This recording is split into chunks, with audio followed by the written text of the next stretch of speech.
Mais cette situation doit finir et c'est pour ça que je la dénonce aujourd'hui. Je vais revenir à la lecture de ma lettre, si vous le voulez bien. Alors, je vous avais dit que nous avons été harcelés, mais bon, nous avons utilisé, et je l'ai marqué sur une petite fiche, j'ai mis les rappels, tout ce que nous avons fait. Nous avons porté plainte, enfin, nous sommes allés au commissariat, nous avons déposé une main courante au commissariat, c'était le 17 janvier 2013, à 18h47 qu'elle a été enregistrée. Nous avons ensuite déposé plainte le 9 juillet 2014 au parquet de Paris contre X pour harcèlement moral et violation de la vie privée. C'est resté, tout ce que nous avons fait, c'est resté lettre morte. Et sachez que chaque fois que nous prenions ce genre de mesures, il y avait bien sûr comment on dit ça en français, en anglais on dit retaliation, c'est-à-dire il y avait on nous réprimait quoi, on nous punissait, donc on augmentait le bruit, on continuait, on essayait de nous faire comprendre que quel que soit ce que vous allez faire, vous ne pourrez pas changer la situation. Ça fait 10 ans que ça dure, 10 ans qu'on m'insulte tous les jours, qu'on se moque de moi, etc., etc. Et de ma femme, c'est extraordinaire. Dans le pays des droits de l'homme, je le précise. Alors, nous sommes même allés à Mediapart. Et à Mediapart, on nous a demandé, mais qui êtes-vous? Parce qu'apparemment, Mediapart, lorsque ce n'est pas des personnalités politiques, ça ne les intéresse pas. J'espère que les gilets jaunes, ça les intéresse un peu.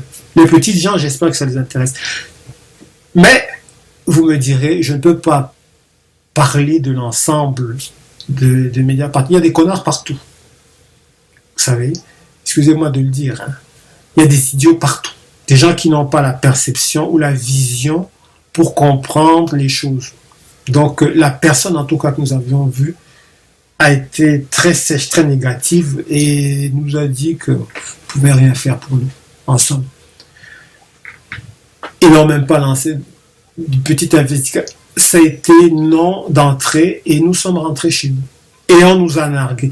À la sortie de Mediapart, les renseignements généraux étaient en face, en train de nous narguer. Et vous ne pouvez rien faire. Si vous réagissez, ce n'est que la violence que vous allez utiliser. Et vous savez où la violence mène. La violence mène à la prison ou en centre psychiatrique, on va dire que vous n'êtes pas maître de vos tempéraments. Voilà. Donc, ce qu'il vous faut, c'est quelques médicaments qu'on vous donne. Et voilà. Je n'ai pas abordé l'épisode du centre psychiatrique. Je recevais des comprimés alors que j'étais en parfait état de santé mentale. Vous ne vous rendez pas compte de ce que ça peut faire à un homme. Pendant 1 mois et demi, je prenais des comprimés alors que je n'avais pas besoin de les prendre. Mais je coopérais. Et mon Dieu, j'en ai vu des choses. Hein. J'en ai eu des choses. Parce que qu'est-ce qu'un médicament, qu'est-ce qu'un comprimé peut faire dans l'organisme de quelqu'un qui n'a pas besoin de comprimé? Imaginez. Imaginez. Est-ce que parce qu'on s'énerve, on doit prendre des antidépresseurs? Je ne sais pas si c'est des antidépresseurs qu'on m'a donné. Je n'en ai aucune idée, mais franchement, c'était des médicaments qui assommaient. Des fois, je perdais toute capacité d'élocution. Je pensais quelque chose, mais le temps, il y avait un certain temps de latence. Comme un ordinateur qui ne fonctionne pas, il y avait un certain temps de latence entre ma pensée et ce qui sortait de ma bouche. Vous savez, quand l'ordinateur rame, c'était mon cerveau qui ramait. Et c'était extraordinaire. J'étais avec des gens qui étaient fous, alors que moi j'étais en parfait état de santé. Des gens qui pouvaient péter un câble dans la minute. Vous êtes assis avec quelqu'un et puis il vous saute dessus. Et tout était possible. J'étais avec ce genre de personnes et je n'avais aucune raison d'y être. Parce qu'on a refusé de lancer une enquête. Parce qu'on a couvert la vérité. On m'a envoyé en centre psychiatrique. sans raison. Mon dossier ici, il y a beaucoup de zones d'ombre. J'aimerais que des gens responsables puissent venir s'en occuper. Des gens responsables, des gens fiables, des gens en qui on ait confiance. Des policiers honnêtes. J'espère que ça existe encore en France. Je crois que ça existe. Franchement, je ne peux pas croire que la France est composée que de policiers pourris. C'est impossible. Vous ne me le ferez pas admettre cela. Je le refuse. Sinon, ce n'est pas la peine de continuer à rester ici ou je ne sais pas. Il faut se tirer une balle dans la tête peut-être, mais ça n'arrivera pas parce qu'il y a des gens compétents en France. Mais il faut les trouver. En parlant de ça, je ne sais pas si c'est vrai, mais il paraît que la police, des polices et la police normale sont dirigées par la même personne. Je ne sais pas si on ne peut pas parler de conflit d'intérêts ici. Je ne sais pas ce que vous en pensez. J'ai juste dit ça comme ça. Alors, je reviens à mes fiches, ma lettre. Alors, il faut quand même admettre une chose. Je vous ai dit, je mets de l'eau dans mon vin. Mediapart n'avait pas totalement tort parce qu'ils m'ont demandé qui j'étais. Il faut donc que je vous explique qui je suis. J'ai été sans papier pendant 12 ans, mais ça n'a pas toujours été comme ça. Je suis ce qu'on pourrait appeler en fait un enfant de la France-Afrique. Mes parents ayant, depuis ma naissance, vécu dans ce monde, c'est-à-dire le monde de la France-Afrique, puisque les oncles que nous côtoyons, pratiquement, je ne vais pas dire tous les jours, toutes les semaines, depuis que je suis enfant, étaient des personnalités importantes du gouvernement camerounais. Donc, je suis le neveu direct d'une de ces personnalités, puisque ma tante, qui s'appelle Jeannette Marafa, était mariée à ce politicien qui porte le nom de Monsieur Marafa Hamidou Yahya. Cette personnalité politique était une des figures importantes du système politique camerounais. C'était le numéro 2 du gouvernement camerounais, puisqu'il était ministre d'État chargé de l'administration territoriale et ancien secrétaire général de la présidence. D'après ce que je sais et de ce que j'ai lu sur Internet, il était très proche du milieu politique français et avait des liens privilégiés avec certaines très hautes personnalités politiques françaises proches de l'Élysée. Donc, si pour peu que Mediapart ou Madame Élise Lucet ou quelqu'un mène une enquête ou que vous soyez suffisamment curieux et cherchez un peu sur Internet, tout ne se voit pas direct, il faut quand même chercher un peu parce que voilà, c'est des choses qui étaient écrites sur Internet. Donc, c'est pas moi qui les ai inventées. C'est ce qui était écrit par plusieurs journalistes. Si vous allez voir des politologues, parce que moi je ne suis pas politologue, je suis musicien. Vous avez vu, il y a un piano derrière. Je suis musicien, je suis producteur de musique urbaine. J'essaie de trouver un travail, mais même là, j'ai des problèmes. À votre avis, c'est toujours causé par les mêmes personnes.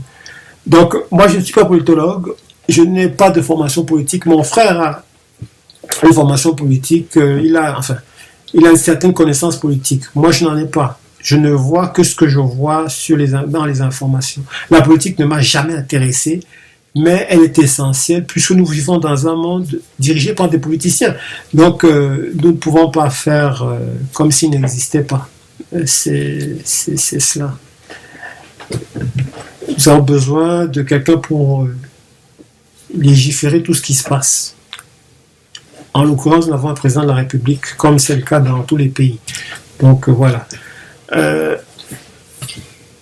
vous ai dit, je suis le neveu direct de cette personnalité, M. Marafa Hamidou Yahya, qui était le numéro 2 du pays pendant un certain moment. Alors, sa femme, qui était ma tante, Sa femme est morte malheureusement le 25 août 2017 après une longue maladie et elle a été enterrée en France. Je précise, elle a été enterrée en France. Mais pourquoi est-elle enterrée en France alors que son mari est ministre puissant, un puissant ministre en Afrique? Elle a été enterrée en France, je vais vous le dire, parce qu'elle s'est enfuie précipitamment du pays avec ses enfants, quelque temps avant l'arrestation de son mari. Parce que son mari a été arrêté, M. Marafa a été arrêté pour une affaire de corruption, de détournement, pas de corruption, mais enfin, je ne sais pas, je crois de corruption quand même. Une affaire de corruption, une affaire de détournement d'argent public. Il a été jugé et condamné depuis à peu près, si j'ai mes souvenirs, si mes chiffres sont exacts, depuis à peu près 6 ans. Il est dans une prison en Afrique, au Cameroun. Donc, vous constatez bien qu'elle s'est installée pas en Angleterre, pas en Belgique, pas dans le triangle des Bermudes, pas sur la planète Mars, mais en France, à Paris, dans un appartement situé pas très loin de la Tour Eiffel. Donc, c'est un appartement à son nom, à leur nom. Alors, dire que la France-Afrique n'existe pas, pour moi, je pense que c'est un non-sens complet.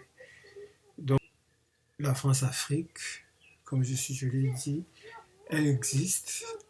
Elle est comme le covirus. Elle existe, mais on ne la voit pas. Elle est comme l'air que nous respirons. Nous respirons, mais nous ne voyons pas l'air que nous respirons. Elle existe. Nous ne la voyons peut-être pas, mais elle est réelle. Si vous avez vu, par exemple, je ne sais pas si vous avez vu, si vous connaissez le film Le Professionnel, c'est un film réalisé par Monsieur Georges Lautner, si je me rappelle bien, qui a été fait en 1981 et qui a comme tête d'affiche Jean-Paul Belmondo, au sommet de son art. Personnellement, euh, si vous regardez ce film, et pour peu que vous vous intéressiez, ou que vous ayez quand même, à mon avis, certaines expériences politiques, puisqu'on a vu différents